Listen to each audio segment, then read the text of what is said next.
Yes, the culture of our land and Sanatan Dharma teaches us the equality of all religions. But does this mean we should forget our cultural practices and adopt Western culture? These days, there is a new trend of planting Christmas trees. A whole lot of environmental bugglers scream on the internet for crackers banned during Deepavali, but nobody questions a volcano's amount of plastic during Christmas celebrations. Now take this. Probably this will be the only video on the internet busting the myth behind plastic Christmas trees. Plastic का कोई भी सामान यहाँ पर उचित दाम में बेच सकते हैं। प्लास्टिक आप यहाँ पर बेच सकते हैं।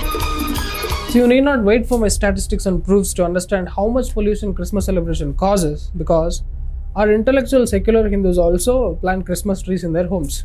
So obviously, Christmas causes a ridiculous amount of pollution on earth. Question to Hindus: you tell me how many Christians in India celebrate Tulsi Vivaham? Then why do more than 50% Hindus celebrate Christmas? On one hand, these people tell many reasons why our festivals are not environmentally friendly. तो पटाखों को आप cigarettes की तरह सोचिए। अगर आप cigarette फूंकते हैं या बीड़ी फूंकते हैं, आप जो धुआं उससे निकलता है, उससे शहर में कितना पोल्यूशन फैलता है। तेरी मेहरबानियां, तेरी कदरदानियां, तेरी मेहर... But why at the time of Christmas these people are silent? The environment is completely ignored. What is the need of this plastic tree in our culture instead of teaching us to worship Tulsi? Bharat is a land of sages. Today's kids know about Santa Claus, but do not know about our rishis and gurus. Think when Christmas is over, how much plastic waste accumulates, which is not even recycled, and every year this plastic waste is getting piled up. Why is it being ignored? 120 million trees are cut down every Christmas around the world, leading to a massive deforestation and CO2 release. Where is the life-giving Tulsi in our culture? What is the need of this plastic tree? Is planting a Tulsi plant just a custom, or is there scripture behind it? Tulsi has great importance in Hinduism. The day begins with the worship of Tulsi. Tulsi Mala is offered to the deity, especially to Lord Krishna.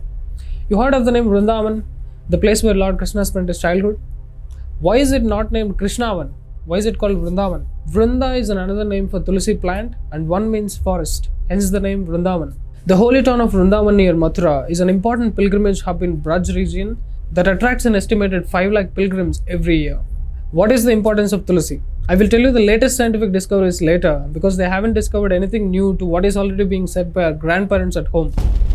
So according to the science of Ayurveda, the Tulsi plant has antibacterial, antifungal and antibiotic properties that help fight infections. Consumption of Tulsi daily doesn't cause problems like cold and flu. Regular consumption of Tulsi controls the energy flow in the body and increases the age of the person. Eating Tulsi increases immunity. Tulsi is very effective in dealing with contagious diseases. Having Tulsi plants in house purifies the environment of the house.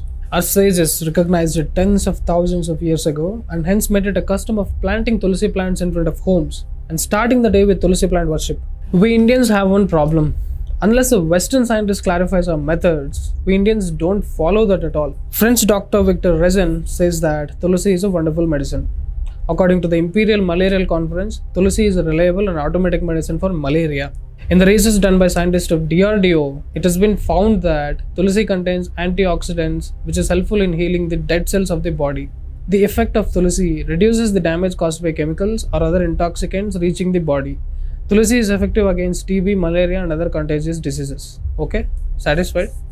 How ridiculous it is. You're getting impressed by technical terms and scientific terminology, but hate the culture which is coming from thousands of years and the knowledge of sages. In our culture, it is said that at the time of solar eclipse, there is Surya Grahanam, the negative energy coming from the sky and the universe becomes inactive as soon as it comes near Tulsi. That's how powerful it is. Do you remember our mothers used to put Tulsi leaves in things during eclipse? Because they know that those things are saved from negative effects of the rays present in the environment. Our mothers are illiterate, but they seem to be more intelligent than us. Because they respect the tradition, we hate the sages. When Tulsi leaves are placed at different points in the house, it takes away the negative effects from its surroundings. If Tulsi is added to edibles, they neutralizes the negative effect caused during solar eclipse. Even before the concept of science came into existence, our sages knew the benefits of Tulsi thousands of years ago. There is much more to it. Tulsi and Vastu Shastra. It is a known fact that there won't be Vastu defects in the house where Tulsi plant is planted. People dedicate a specific geometric corner for the Tulsi plant. You don't see Tulsi plants in southern part of the house because it's the direction of fire. it is considered auspicious to plant Tulsi plant in the northeast corner of the house. Tulsi plant has religious significance and its importance has been mentioned in many scriptures and Puranas of Hinduism. Many characteristics and properties of Tulsi plants are mentioned in Padma Purana, Skanda Purana, Bhavishya Purana and Garuda Purana. I'll tell you the meaning of one sloka from Padma Purana. One who destroys all the sin community on seeing. When touched, it purifies the body. On salutation, it cures diseases. When irrigated with water, it gives fear to Yamaraj too. On offering, it is taken near Lord Krishna. And when offered at the feet of the Lord, gives the fruit of salvation. Please tell your children the importance of Tulsi and keep our traditions and practices alive. So we request you to avoid using plastic trees. This doesn't mean you start cutting down the real trees. Be thoughtful about how you celebrate, because nowhere in any scriptures has it been mentioned that you must destroy and pollute nature to celebrate a festival. At the age of 32, you got nailed, had a terrible death. You call that a successful life? No.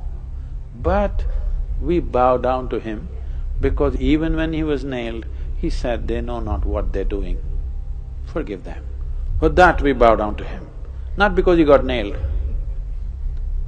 Because getting nailed is not a successful life, isn't it? But even if you nail him, he did not lose his quality. For that we bow down. So that's all that matters to us, whether they existed or not. That they are an inspiration for you, whether everything that's said about them is true or not. Even this is not your problem. You're not a historian, all right?